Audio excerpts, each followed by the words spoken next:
Hi, my name is Kim Van Antwerp, and today I'm demonstrating this basic pentagon shape and how to use exploding rounds to use this to create an open 5-wing piece like this. I'm starting with 5 size 11 delicas on my thread. I'll loop my thread around and go back through the beads 1 through 5.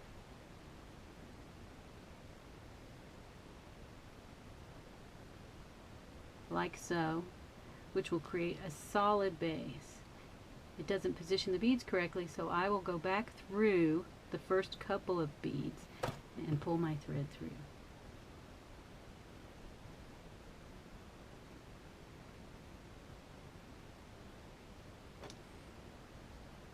Then I'll pick up 2 beads and go through the next.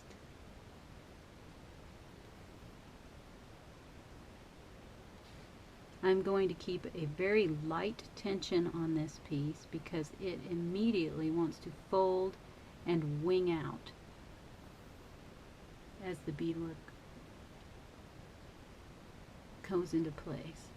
I want the holes of these beads to be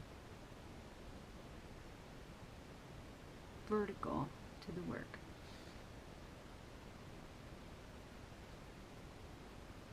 If you're already familiar with making triangles and warp squares, this is going to be old news to you. You just start with 5 beads for 5 sides, and you may skip ahead to the exploding round if you like. This first round, I'm just putting pairs between each of the first center beads. Each of the first 5 beads I picked up.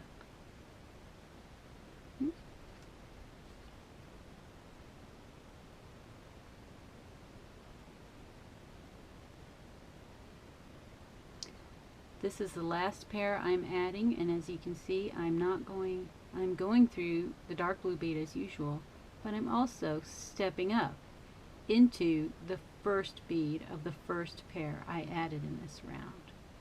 This will position my thread to begin the next round. And as you can see in these finished pieces, these pairs of beads are stacked up for each point or wing of the work. So I come out of one bead, pick up 2, and go back down into its neighbor.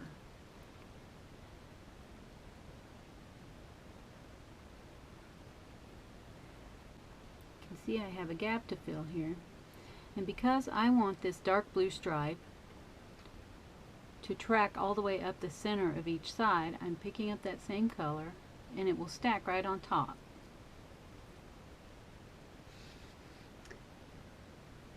Up through the first in the pair, pick up 2 beads, down through the second.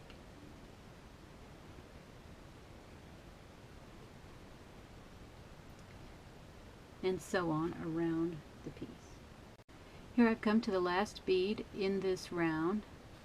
You can see I'm adding a blue bead in this gap, and I have the first pair from this round. I will go through the adjoining bead as usual and then up, stepping up into position for round 4,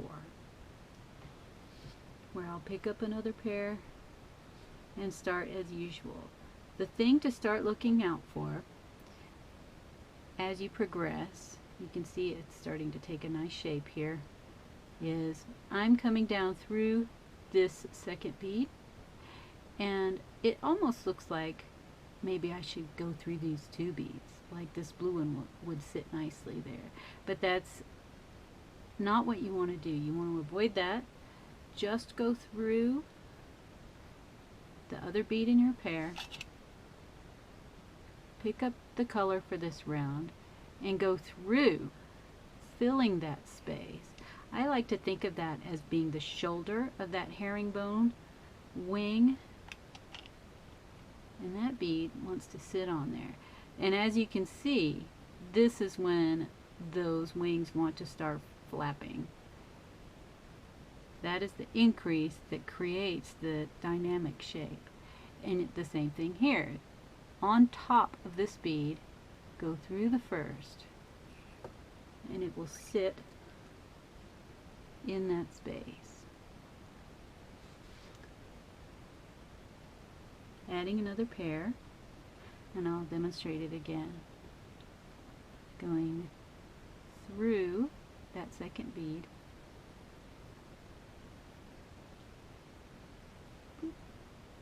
these are a little bit twisted. That is something to keep an eye on. You don't want these pairs to twist like that.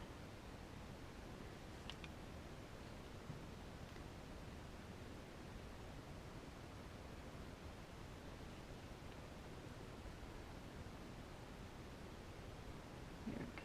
That's a nice illustration of adding the pair and then making sure the next bead sits on a bead from the ribs. I'll work my way around, and the shape, despite my very light tension, will start to fold along those pairs. If you use a very tight tension, you will get a very bendy piece, which may be what you want. But for this purpose, I want to be able to show it fairly flattened out as a pentagon shape.